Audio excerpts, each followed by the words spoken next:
لبيك يا حسين لبيك يا حسين لبيك يا حسين لبيك يا حسين حسين حسين حسين حسين غريب حسين حسين شهيد شهيد حسين حسين لبيك يا حسين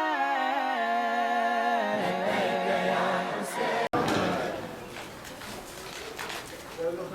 ومحمد وآل محمد صلوات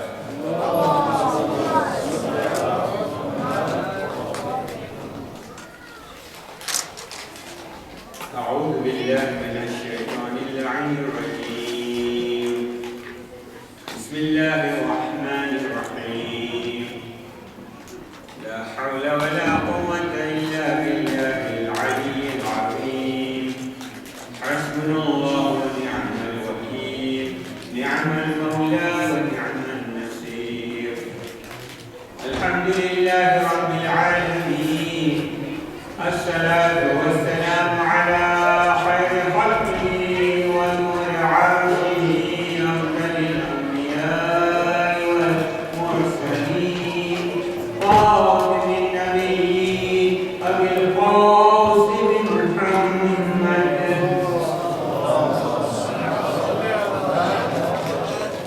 وإكرامه الطيبين الطاهرين المعصومين أما بعد فقد قال الله سبحانه وتعالى في كتابه المجيد والفرقان الحميد بسم الله الرحمن الرحيم والعصر إن الإنسان لفي خسر إلا الذين آمنوا وعملوا الصالحات وتواصوا بالحق وتواصوا بالصبر صلوات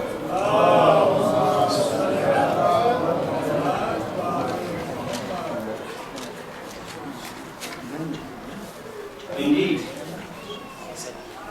if you wish to identify two very clear symbols of the love that humanity, the love that the muhib of Ahl al-Bayt alayhi salam, the lovers of Imam Hussain alayhi salam have, those two very clear symbols are one, the adab of Imam Hussain alayhi salam, the martyr, the actual beating, sinazani. And when we see our children all together, and our adults, and our women, and our mothers, and our sisters all together in circles doing sinazani, remembering the tragedy and the trials and tribulations of Imam Hussain alayhi salam, remembering Imam Hussain alayhi salam and the entire movement of Imam Hussain alayhi salam in Karbala, reciting the know-how of Qasim, reciting the know-how of Ali Akbar, Onu Muhammad, reciting the know-how of Abu Fazl Abbas, reciting the know-how of the Ansar of Imam Hussain alayhi salam, like Khor ibn Yazid al-Riyai, people like Muslim ibn Awsaja, Zuhair ibn Qaim, Habib ibn Mazahir, John ibn Huwai, doing this dhikr and remembering them is the biggest symbol. That is one of the symbols that will endure throughout. This is manifesting our love of Imam Hussain alayhi salam. Throughout generations, when we get together at the end of the speech, at the end of the kitab, and we actually, the Majalis, when we sit together, we get together whether sitting or standing, and we start doing mata, when we start doing sinazani, when we start beating our chest, that is when we are telling Imam Hussain alayhi salam, Labbaik ya Hussain, Labbaik ya Hussain. I'm responding to your call of Al-Bin Nasirin Yansuruna. With every beating of the chest, we are saying, Labbaik ya Hussain. It is the biggest symbol. Whenever we go, wherever we go, you will find that Muslims, the Shi'an, who are there throughout the world, will respond to the call of Imam Hussain alayhi salam by saying, by doing matam. The call of Imam Hussain alayhi salam which he made on Karbala when he was all alone, he said, Hal min nasirin yansurun. That is the call which we are responding to. So the first symbol, the first sign the first nishani, the first indication of our love towards Imam Hussain alayhi salam is our sinners. And therefore it is very, very gratifying to see that there is not even one person who will not do it. There is not even one person, whether the elderly, they are sitting, whether they are people who are young and quite able to stand, they are doing standing, those who are doing sitting, they are doing sitting, they are all doing sinners, and that is expressed in the love of Imam Hussain. But there is also the second symbol. And the second symbol of the love towards Bibi Fatima Zahra alayhi salam's daughter, Saniya Zahra, Bibi Zainab alayhi salam, salawat.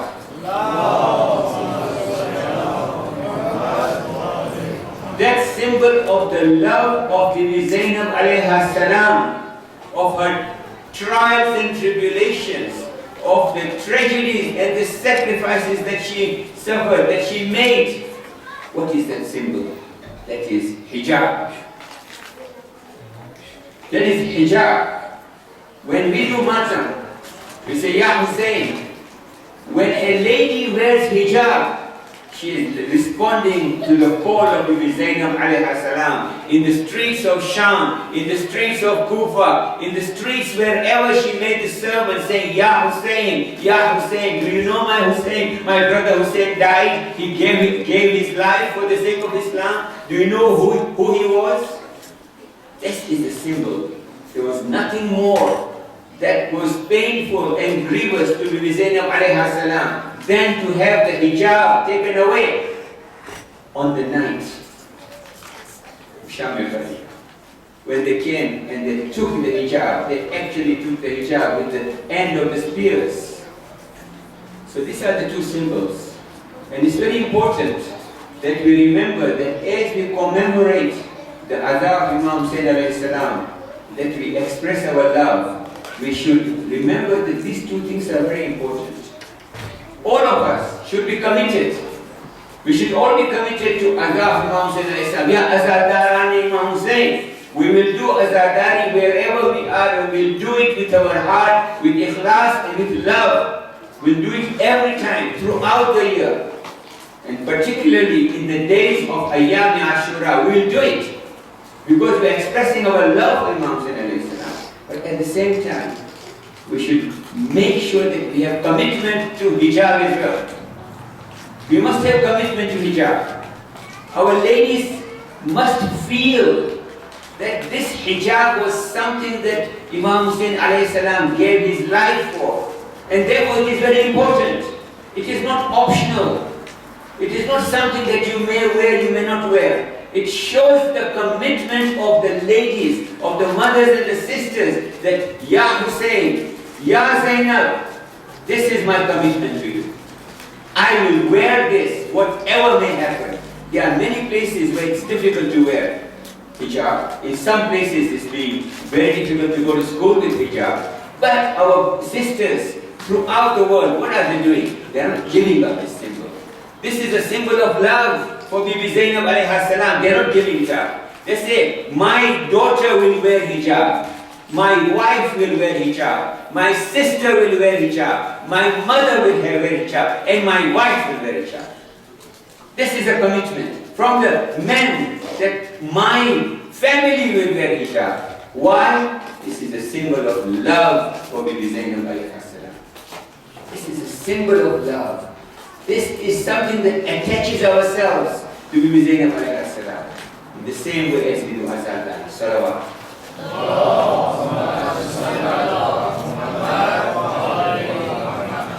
We were talking about the circle of faith. And in the circle of faith we talked about belief, iman and amal salih. So we see that everything in our circle of faith that we talked about and the fundamentals hinges on one thing, and that's Tawheed. It is very important that we understand what is Tawheed. Our Holy Prophet, Hazrat Muhammad Mustafa sallallahu alaihi wasallam,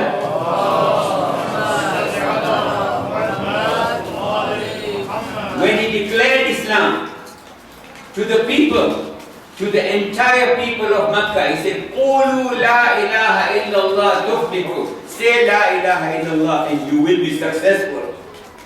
See, la ilaha illallah is something that will give you success in this world and in the hereafter.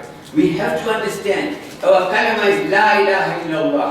We recite la ilaha illallah when we are doing shahada. We recite la ilaha illallah when we are doing tashahhud. We recite la ilaha illallah when we are taking janazah and taking the janazah to the qabr. We say la ilaha illallah in all the important moments of our life. This is our shahada. This is our core belief. What is the meaning of la ilaha illallah? There is no God but Allah subhanahu wa ta'ala. What does it mean? You know that the Holy Quran says that Allah subhanahu wa ta'ala is saying that there was no prophet who was sent on this world except that it was told to him that he should teach to the people that there is no God but Allah and you should worship Allah subhanahu wa ta'ala. We have a very important hadith of our 8th Imam, Imam Rida alayhi salam.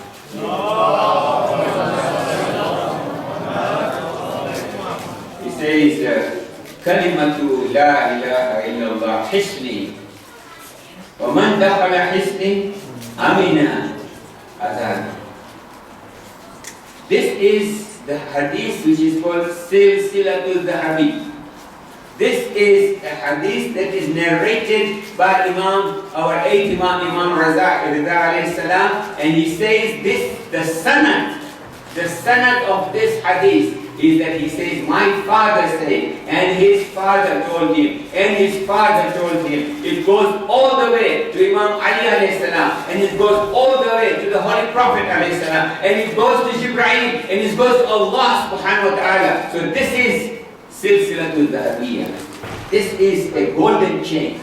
What is the meaning of la ilaha illallah? Is it enough? We say there is no God but Allah. How do we reflect Tawheed in our lives? What is the importance of Tawheed? How do we reflect it? How do we manifest Tawheed? Is it enough that we simply say it?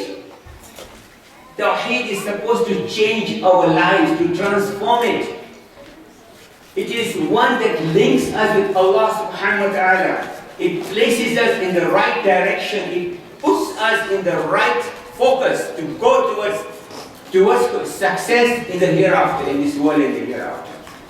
So what is this meaning of La ilaha illallah that we recite all the time? What is the meaning? What is the implication? We have to understand it has an implication on our life. There has to be manifestation of La ilaha illallah in our lives. It has to manifest itself. It can't be words. It can't just be words. So Tawheed means Allah subhanahu wa ta'ala is unique. Unique in all perfection. Totally. His uniqueness is such that there is no one like him. That we say in Surah Ikhlas, قُلْ اللَّهُ أَحَدَ اللَّهُ الصَّمَدُ لَمْ يَلِدْ وَلَمْ يُولَدْ وَلَمْ يَكُنْ لَهُ كُفُوًا أَحَدٌ. There is no one like him. His Samad is needless and there is no one like him. He's unique. His uniqueness is such that there is nothing that you can compare to him. Imam Ali alayhi salam is told, he's doing Jang-e-Siffin. In Jang-e-Siffin there is fighting going on between Imam Ali alayhi salam and Muharram. At that time, one Arab comes to the army of Imam Ali alayhi salam, and he says, I want to ask Imam Ali alayhi salam, what is the meaning of Allahu Ahad? What is the meaning of Allahu Ahad?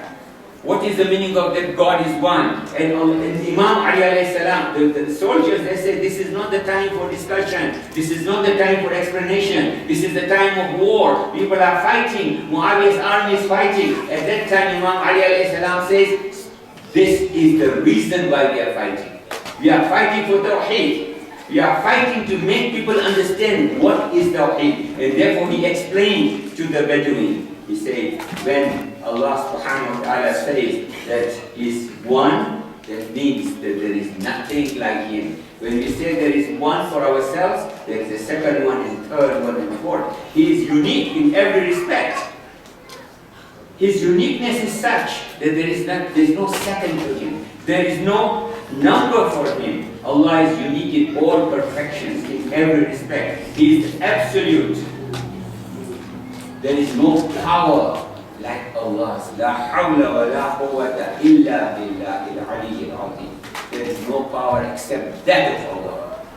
There is no power. All power belongs to Him. There is no knowledge except that Allah has given. All knowledge belongs to Him. All knowledge comes from Him. Wherever there is life, wherever there is creation, it is from Allah subhanahu wa ta'ala. Allah subhanahu wa ta'ala is beauty and perfection. Wherever there is beauty, it's Allah subhanahu wa ta'ala is perfect. He's the possessor of each and every perfection. His attributes, when we recite Dua Joshin Kabir, we're reciting 1,000 names and attributes of Allah subhanahu wa ta'ala. In the nights of Qadr, in the month of Ramadan, we are reciting each and every attribute of Allah subhanahu wa ta'ala. In Dua Mashlul, when we're reciting the various attributes, 100 attributes of Allah subhanahu wa ta'ala in Dua Mashlul. These are recitations to remind us that Allah subhanahu wa ta'ala is perfect, and we are to reflect that thing to us in our life for others. Every attribute of Allah subhanahu wa ta'ala, He is Razik. Therefore, we should provide for others. If we have something, we should provide for others. Allah is Razik. He gave us risk. Allah is one who provides for me. He is Hafiz. He is the one who protects me. I should protect my fellow brothers, my fellow human beings. Every attribute, when we recite Joshin Kabir, when you recite, Dua Mashlul, remember, when you are saying Allah is Razik, He is Tawwab, we should forgive others. He forgives. We should forgive our others. How do we reflect all the qualities of Allah? This is Tawheed. We have to reflect in our life all the qualities that Allah subhanahu wa ta'ala has. He is Latif, He is kind, He is forgiving, He overlooks. We should overlook each other's faults. We should behave towards each other in love. He is Wadud, He is loving. We should be loving to each other. This is the meaning of Tawheed. This is when Tawheed comes inside our hearts. This is when Tawheed comes and becomes part of us. Allah is wise. Allah is perfect, and His aim is that we should become perfect. He wants us to be perfect. The entire purpose of our creation is that we should achieve perfection. We have been given freedom, guidance, and He wants us to achieve perfection ourselves through our own efforts, through our own sa'i, through our own kind of initiative and efforts in life, so that we can deserve Jannah, so that we can go to Jannah and say, to tell Allah subhanahu wa ta'ala that I tried my best in this life. So Allah subhanahu wa ta'ala has given us guidance. He has sent us prophets. You know this kind of guidance that Allah subhanahu wa ta'ala has given us? First of all, He gave us fitrah. He gave us instinct. Our instinct protects us. Our instinct tells us. Who teaches a child to walk? Does anyone teach a child to walk? When a baby is crawling, did anyone teach the baby to crawl?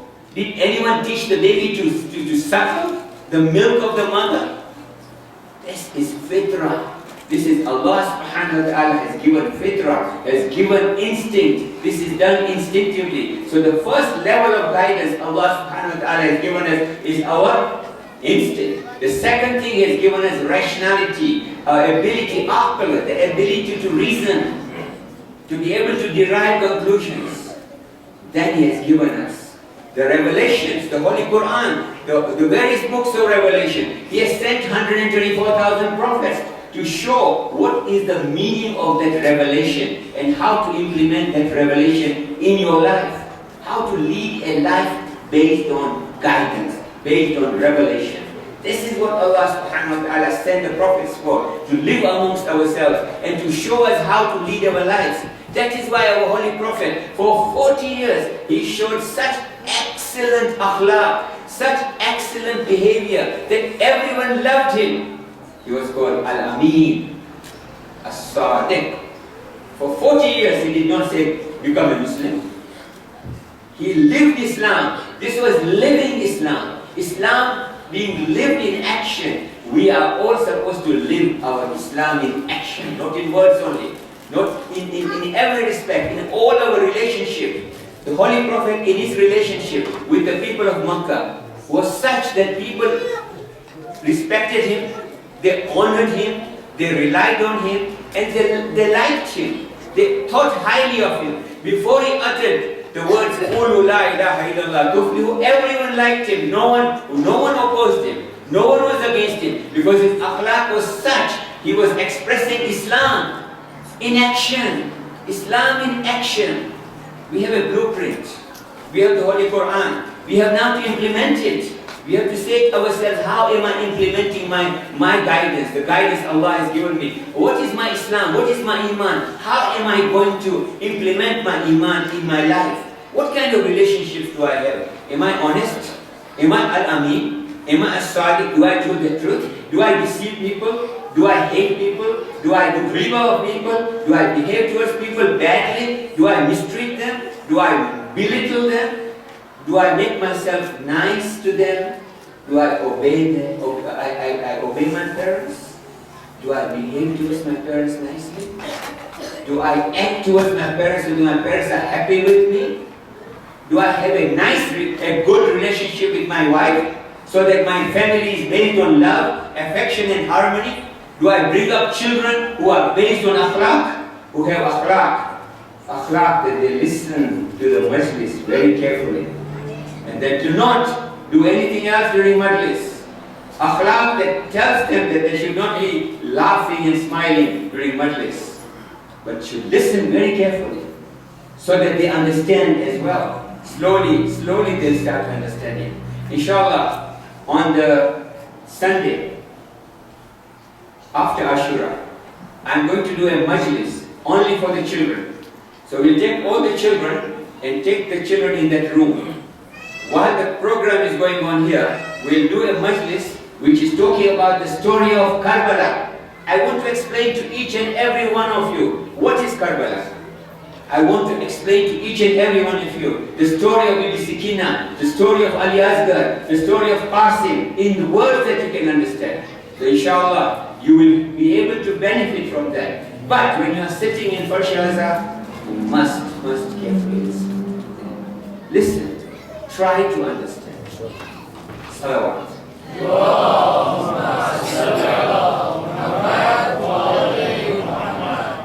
So now we understand, we need to reflect Tawheed in our lives. If we don't reflect Tawheed in our lives, we are leading a life of words. We are not able to actualize the words in action. If we do not help people who are needy, in trouble in this world, if our heart doesn't feel bad because the people are suffering in the world, we are not reflecting Islam. If we are not honest in our dealings, if we give the word and we do not fulfill our word, if we cheat each other and deceive each other, we are not living Islam. That Islam is not in our heart. That Islam is in the tongue. That Islam is in the libas. That Islam is the outer, but not inside, not the essence. So it is so important. Two symbols, hijab, the most visible symbol. It is so gratifying in England, in UK, when I go to central London. I see young professional women. You know, these young professional women are actually very highly learned people. They are people who have achieved masters and PhDs. They are not ordinary people. They are people who have studied. They are wearing the hijab. They are lawyers, they are engineers, they are doctors, they are gynecologists. They are working in very high positions, but they are wearing the hijab proudly, remembering Bibi Zainab alayhi salam. This is reflecting Tawheed. This is reflecting Islam. Islam being shown. I am a woman who is a follower of Bibi Zainab alayhi salam. That is what hijab is. And similarly, when you have men, they have to fulfill the decency rules as in their interactions with the opposite sex. They have to preserve hijab as well. They're not wearing a scarf. They're not covering their hair, but they have got hijab that covers, that regulates how they behave towards the opposite sex. When they meet someone who's non-mahram, how you should talk. When you don't flirt with them, you don't talk to them in a manner that is not dignified. If you meet a non-mahram, you are dignified with them.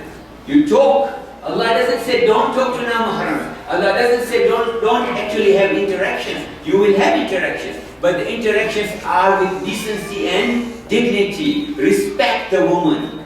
Respect the girl. Respect her for what she is. She is a person. She is a human being. She is a soul. She has got a soul, and she has got a value in herself. In the same way as men have a value for themselves. Salawat.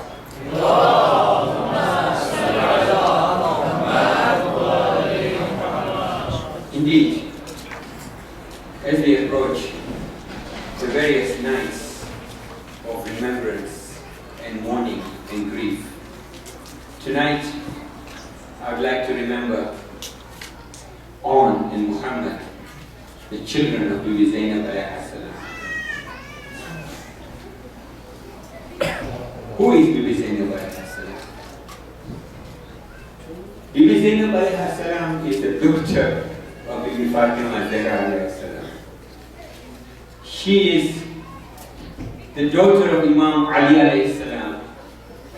She is the one who saw her mother being totally put in torture, being put in pain by the crashing of the door and the making of Muhsin Shaheed. She saw that. She saw how people came and took Imam Ali alayhi salam and dragged him with a rope towards the darbar. She saw that. She saw how Imam Ali, she saw the death of Bibi Fatima alayhi salam in her last moments, suffering in pain. She saw the way in which Imam Ali alayhi salam was wounded with a sword as he was in his sajda in Kufa. She saw that as well. She saw Imam Hassan, her brother, who was in pain, poisoned. And then she sees her beloved brother, Imam Hussain alayhi salam, in Karbala. That is Bibi Zainab alayhi salam. She's the one who loves Imam Hussain so much. You know, it's narrated that in Medina, when she did not look and do ziyarah of her brother Hussain, she would feel very, very uneasy. She must see Hussain every day. She must visit him. She must do his ziyarah. She loved him immensely. She loved him more than anything else. And at the time when Imam Hussain alayhi salam leaves Medina to go to Kufa and to go to Makkah and Kufa, she accompanies him. She was with him in each and every moment of grief and tragedy in Karbala. She was with him when Ali Akbar fell. She was with him when Abbas fell. She was with him when Qasim fell. She was with him with each and every ashab fell. She was there to support Imam Hussain in each and every grief. It is this mother tonight that we are going to give condolence to. We are going to give condolence and we are going to remember Bibi Zainab alayhi salam, for this is the night where this is the moment where she gives sacrifice upon Muhammad. It's the night of Ashura, Shabi Ashura. It's dark. The tents of Imam Hussain alayhi salam are there with the family members, the ladies right in the middle, and the ashab round. They are totally surrounded by the army. They are totally surrounded by the army over at the side. And now there is because they were surrounded totally, there was a trench dug at the back, and there was fire. There was fire put there so that the enemies don't come and attack from that side. We find that Bibi Zainab alayhi salam is in her tent, and she's got a candle lighted, and she's looking at On and Muhammad, and she's saying, On, my sons, She's kissing them. She's holding them. You know how old is On and Muhammad? They're only 12 and 13. They're very young. Bibi Zainab alayhi salam is looking at them. She's hugging them. She's caressing them. She's removing the dust from their hair. She said, Ya Muhammad, oh my children, tomorrow is the day when you are going to have to give your life for your uncle, for the movement of Imam Hussain alayhi salam, for saving Islam that was established by Holy Prophet. And these children say, I don't think Bibi Zainab alayhi salam then tells Honor Muhammad that I don't want you to make me feel ashamed in front of Fatima Zahra alayhi salam by not doing your duty, by not protecting your Imam. So the children say, yeah, oh my mother, oh our mother, we will protect our uncle Hussein at any cost. We are the grandchildren of Jafar al-Tayyar. We are the grandchildren of Ali ibn Abi Talib. We are the people who have been taught how to fight, how to do swordship by none other than Abu Fazl Abbas alayhi salam. We are going to fight and we are going to save. We are going to make sure that nothing happens to our uncle while we are alive. And then Bibi Zainab alayhi salam tells them that this is what I want to see. This is what I want to hear. Next day, Honor Muhammad, they go towards their uncle and say, oh uncle, oh Imam Hussain, give us permission to go and fight. And Imam Hussain alayhi salam doesn't give permission. He doesn't give, he says, no, you are too young to fight. At that time, Bibi Zainab alayhi salam comes and says, oh Hussain, oh my brother Hussain, don't you remember in Jamia Siffin when you were fighting and there was a soldier that was coming to attack you and Abbas was only 8 years old? How Abbas took a sword and how he came to your defense and how he killed that person who was trying to fight against you and how Imam Ali alayhi salam was happy and was pleased that Abbas is saving.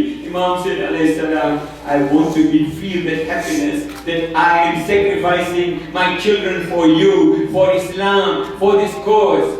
Imam said alayhi salam gives permission to honor Muhammad. They go towards the battlefield and they fight very valiantly. They fight with great courage. Imam Hussain alayhi salam is looking from the tent how they are fighting. Abu Fazl Abbas is looking from his tent as to how they are fighting. And a moment comes when they fight so well. Umar ibn Sa'd says that, look, who are these people? They are fighting so well. Attack them all together. Do not have one-to-one fight. Attack them all together. All the soldiers of Umar ibn Sa'd are on. They attack on Muhammad. On falls down from the horse and he says, Ya Aba Abdullah, accept our final salam, accept my final salam. And then Muhammad falls as well, full of blood, and he falls down. Imam Hussain alayhi salam comes right there and he looks at Muhammad. And you know, Muhammad is still alive. And he says to Imam, Ya, oh our uncle, please tell our mother, Zainab.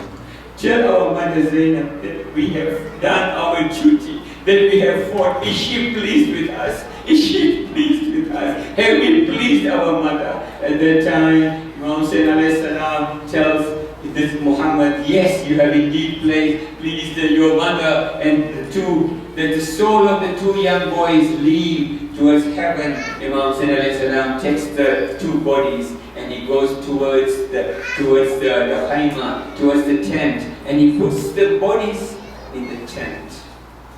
And Muhammad's body is being placed in the tent. And then Bibi Zainab alayhi salam is told, come and do the final,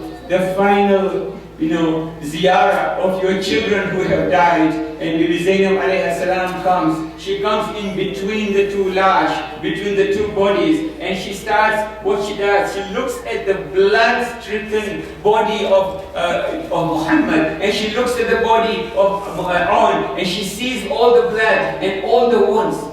She's a mother.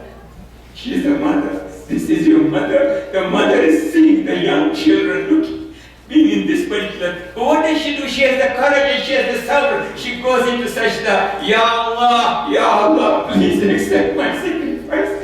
Please accept my qurbani that I'm giving in the way of Islam. Indeed, she did not cry. It is narrated that Bibi Zainab alayhi salam did not cry in Karbala. She did not cry for honor Muhammad. She cried for Qasim. She cried for Ali Akbar. She cried for Abul Fadl. She cried for everyone else, but she did not cry for honor Muhammad. When she left after Sham al-Ghariba, when she went to Sham, and in Sham, they were actually made free after 1 year. When they were in prison and they were made free after 1 year. They did Majlis in Sham, in one of the houses that was given. In that place, all the heads of all the marches were brought. In those heads, there were 2 heads that were not in the lap of any person. And the women of Sham began to ask, why is the mother of these 2 children not there? Was she not there in Karbala? And she is told, that person who is sitting there, who is narrating the tragedy of Karbala, that mother who is looking just now telling us all about what happened in Karbala, how Imam Hussain was slaughtered in Karbala, she is the mother of these 2 children. And finally the moment comes when she goes back after being freed. She goes back to Medina. In Medina she goes to her husband's house. She goes outside the house. She looks at the gate of the house. She looks outside the house. At that particular time, Abdullah comes out and he says, oh lady, what are you doing? What purpose do you have? Who are you? He said, oh, Abdullah, haven't you remembered your wife Zainab? She has been totally changed. Her hair has gone white. She has, her back is bent. She has got so much tribulation and signs of tribulation on her body. She goes inside and at that moment she sees 2 musallas. 2 very small musallas of the children. And she says, oh, Ya Muhammad, I will cry for you now. I will cry for you now. You are the precious ones and you gave your life for Islam.